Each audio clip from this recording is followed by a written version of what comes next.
Petrol नहीं डाल, bulldozer कौन सा, हम अपराधी हैं, हम हराम का कमाए हैं क्या, हम सत्ता पक्ष में मंत्री हैं क्या? बुलडोजर चलवाना है तो अपने सरकार पे, अपने मंत्रियों पे चलाए ना। ये करना चाहते हैं तो आप बना लीजिए एक अलग देश अपने हिसाब से, आप तैयार कर लीजिए एक अलग देश। क्या चाहते हैं आप, किस चीज पर आप एक मजहब, उसके नाम पे, धर्म के नाम पर आप बांटना चाहते हैं? जिस तरीके से 157 लाख करोड़ का कर्जा है, उस पर बोलने से बचने के लिए सारी मीडिया से लेकर सारे लोग सिर्फ एक मुद्दा है, भारत को हिंदुत्व के एजेंडे पे चलना है। हम भी हिंदू हैं, इसका मतलब ये नहीं कि भारत से विकास और रोजगार का मुद्दा गायब हो जाए। यहाँ पर इकट्ठे सारे युवाओं की कोई जाति नहीं होती। कौन से, बिल्कुल बिल्कुल बिल्कुल भैया, IIT वाले, MBA वाले चाय बेचने के लिए मजबूर हैं। आपने पकौड़े बेचने को युवाओं को रोजगार बता दिया। अंधा हुआ नहीं है, बिल्कुल अंधा नहीं, हावी कर रहे हैं। जिस तरीके से 90 पैसे 1 रुपए में व्हाट्सएप पर फर्जी का, व्हाट्सएप या यूनिवर्सिटी का ज्ञान फैलाया जाता है, जिस तरीके से फर्जी मैसेजेस को फैलाया जाता है, युवाओं को दिग्भ्रमित किया जाता है। राम क्या हमारे पहले भगवान नहीं थे? राम हमारे सनातन धर्म के पहले से योद्धा नहीं थे? घाटे में गई, इतना बड़ा घाटा कभी रेलवे को नहीं लगा। आज आप इस खबर को इतनी तेजी से फैला रहे हैं ताकि उसका निजीकरण किया जा सके। कैसी डराने की कोशिश है? अभी त्रिपुरा का नया न्यूज पढ़िए ना, बाइक को 200 रुपए से ज्यादा का पेट्रोल नहीं मिलेगा, 4 व्हीलर को 1000 से ज्यादा का डीजल नहीं मिलेगा। अगर वो ध्यान नहीं देंगे, जिस तरीके से उनके एजेंडे चल रहे हैं, जिस तरीके से सिर्फ हिंदू मुस्लिम सांप्रदायिकरण देने में लगे हुए हैं, एक दिन यही होगा। जिस तरीके की महंगाई बढ़ रही है, एक दिन सड़क पर सारे लोग होंगे, स्थिति ये होगी कि प्रधानमंत्री भी भागेंगे। आप भगाओगे? हम नहीं, देश की जनता भगाएगी, देश की जनता भगाएगी। ये सियासत भी हमें गजब का इनाम देती है, पहले आंखें फोड़ देती है, फिर चश्मे दान देती। नमस्कार, मैं हूं देव, इसमें आप देख रहे हैं लोकतंत्र टीवी। इस वक्त हमारे साथ मौजूद हैं कांग्रेस पार्टी वर्कर्स। क्या देख रहे हो, आज राजीव क्रांति के नाम से एक मुहिम चलाई गई है कि लोगों को जोड़ने की, कैसे इसको देख रहे हैं?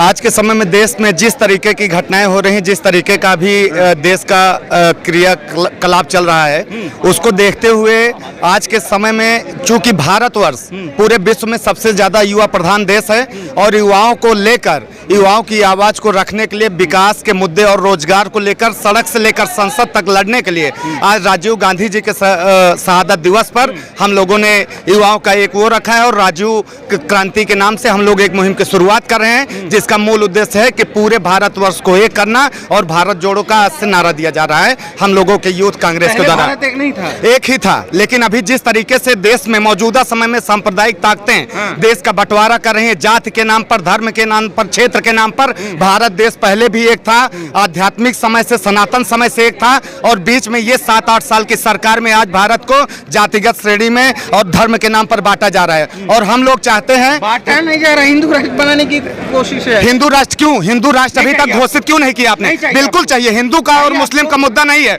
अगर भारतवर्ष में सारी जातियां रहती हैं, सारा देश, भारत में 28 राज्य रहते हैं, विभिन्न भाषा और जातियों का मिलाकर ये भारत एक एकीकृत देश बनता है और विश्व का सबसे बड़ा लोकतांत्रिक देश बनता है। तो क्या करेंगे आप? किसी जाति को यहाँ से निकाल कर बाहर कर देंगे? भारतवर्ष में पहले से नारा दिया गया था, जब हम लोग क्लास 1 में पढ़ते थे तब से सिखाया जाता था कि हिंदू मुस्लिम सिख ईसाई आपस में सब भाई भाई। हमारा संविधान सबको एकीकृत करता है, सबको एक साथ रहने की इजाजत देता है। तो आप क्या करेंगे? किसी जाति विशेष को देश से निकाल देंगे? अगर आप ये चाहते हैं और आप ये करना चाहते हैं तो आप बना लीजिए एक अलग देश अपने हिसाब से, आप तैयार कर लीजिए एक अलग देश। क्या चाहते हैं आप, किस चीज पर आप एक मजहब, उसके नाम पे, धर्म के नाम पर आप बांटना चाहते हैं? भारतीय जनता पार्टी को आप कह रहे हैं कि एक अलग देश बने। जिस समय देश को सबसे ज्यादा विकास के मुद्दे पर, रोजगार के मुद्दे पर लड़ने की जरूरत है, खड़े होने की जरूरत है, पूरा विश्व महंगाई और बेरोजगारी की मार से त्रस्त है, भारतवर्ष की हालत अभी देखिए, GDP में गिरावट है, जिस तरीके से 157 लाख करोड़ का कर्जा है, उस पर बोलने से बचने के लिए सारी मीडिया से लेकर सारे लोग सिर्फ एक मुद्दा है, भारत को हिंदुत्व के एजेंडे पे चलना है। राष्ट्र हित में जा रहा है महंगाई। बिल्कुल, हम भी हिंदू हैं, हम उत्तर प्रदेश से आए हैं, प्रतापगढ़ के हम निवासी हैं, हम भी हिंदू हैं। इसका मतलब ये नहीं कि भारत से विकास और रोजगार का मुद्दा गायब हो जाए। यहाँ पर इकट्ठे सारे युवाओं की कोई जाति नहीं होती। युवा एक विकासशील देश को विकसित देश की श्रेणी की ओर ले जाने के लिए सबसे मजबूत कड़ी होता है। जब तक युवा रोजगार नहीं पाएगा तब तक कोई भी देश विकसित नहीं हो सकता। स्वदेशी रोजगार मिल रहा है ना? क्या मिल रहा है? कौन सा रोजगार मिल रहा है? अभी आपने बैंक, अभी बिल्कुल नहीं, अभी कौन से, बिल्कुल बिल्कुल बिल्कुल भैया, IIT वाले MBA वाले चाय बेचने के लिए मजबूर हैं। आपने पकौड़े बेचने को युवाओं को रोजगार बता दिया। आपने अभी बैंक को आपने बताया कि 1 लाख करोड़ रुपए आप दे रहे हैं बैंक वालों को कि छोटे लघु कुटीर उद्योग के लिए। आज जाकर आप अगर एक स्थानीय आम नागरिक हैं, आपका सोर्स नहीं है, आप जाकर अपने लघु कुटीर उद्योग के लिए किसी बैंक से लोन पास करके दिखाइए। आप हम देखते हैं सड़क पर कितनी परियोजनाएं काम कर रही हैं। आप केवल वर्ल्ड बैंक से कर्जा लेकर, हाईवे के नाम पर सुधार कर, कर्जा लेकर हाईवे अथॉरिटी को दिखाकर केवल पूरे देश में विकास का एक ढांचा अपने हिसाब से आप दिखाना चाहते हैं।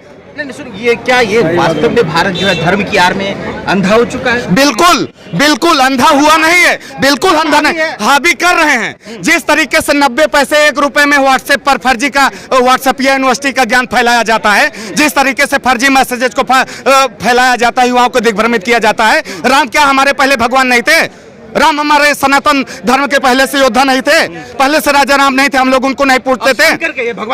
भगवान शंकर का भी मुद्दा आप ला रहे हैं। अभी लोकसभा का चुनाव आएगा, आप चले गए जाएंगे मथुरा में, काशी का मुद्दा आप लाके उसके बाद मथुरा चले जाएंगे। आपको सिर्फ सरकार बनाने की पड़ी है। आप सिर्फ सत्ता की लोलुपता में पद की गरिमा को आप एकदम से चूर चूर कर चुके हैं।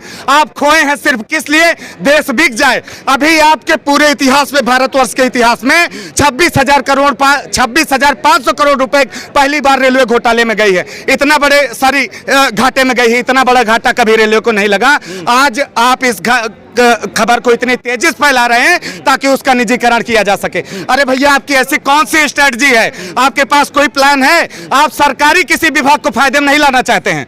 आप सीधे घाटे में दिखा के अपने भाइयों को, ममेरे फुफेरे मौसेरे भाइयों को, पूंजीपतियों को बेचकर उसको फिर वो फायदा कमाए, देश की संपत्ति से व्यक्तिगत अमीर बने। ऐसा क्या हुआ 7 सालों में अडानी पूरे विश्व का चौथा सबसे अमीर आदमी बन गया? ऐसा क्या हुआ?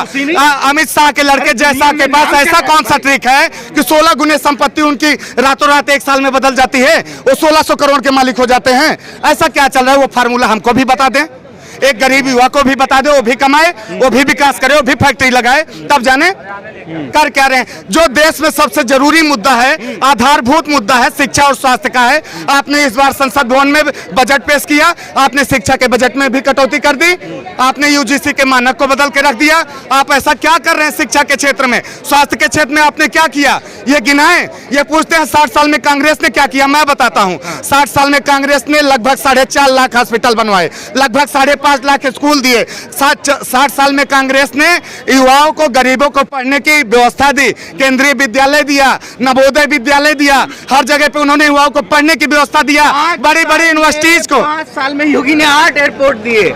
5 साल में योगी जी ने 8 एयरपोर्ट दिए। किस लिए? क्या केवल एयरपोर्ट से? आपके यहाँ का 70% आबादी गरीब है, आपके यहाँ की 70% आबादी गरीब है, आपके यहाँ की 70% आबादी गरीब है, आपके यहाँ 70% आबादी गरीब है, जो हवाई चप्पल पहन के सड़क पे संघर्ष करती है, जो रोजगार की तलाश में रहती है, वो एयरपोर्ट से चलेंगे जहाज से? कौन लोग हैं जो ये लोग कह रहे हैं कि भारत श्रीलंका की दौर में चल रहा है? ये हाल यहाँ पर भी आने, ये आपके अर्थशास्त्री कह रहे हैं, बौद्धिक वर्ग के लोग कह रहे हैं, बिल्कुल कह रहे हैं। आपके यहाँ 88% श्रीलंका की जीडीपी वाले कह रहे हैं कि डराने की कोशिश है, एक मुहिम चलाई। कैसी डराने की कोशिश है? अभी त्रिपुरा का नया न्यूज पढ़िए ना, बाइक को 200 रुपए से ज्यादा का पेट्रोल नहीं मिलेगा, 4 व्हीलर को 1000 से ज्यादा का डीजल नहीं मिलेगा। अब बताइए, ला तो दिए हैं, एकदम लंका के कगार पे आप नहीं है। क्या बोल रहे हैं, बताइए। इस बार भाजपा सरकार ने कुछ नहीं करा, कोई काम नहीं करा। इन्हें दंगे करवाए बस, सबसे ज्यादा दंगों के सिवाय इसका कहीं फोकस नहीं था। दंगे करवाए गए, जितने लग रहे।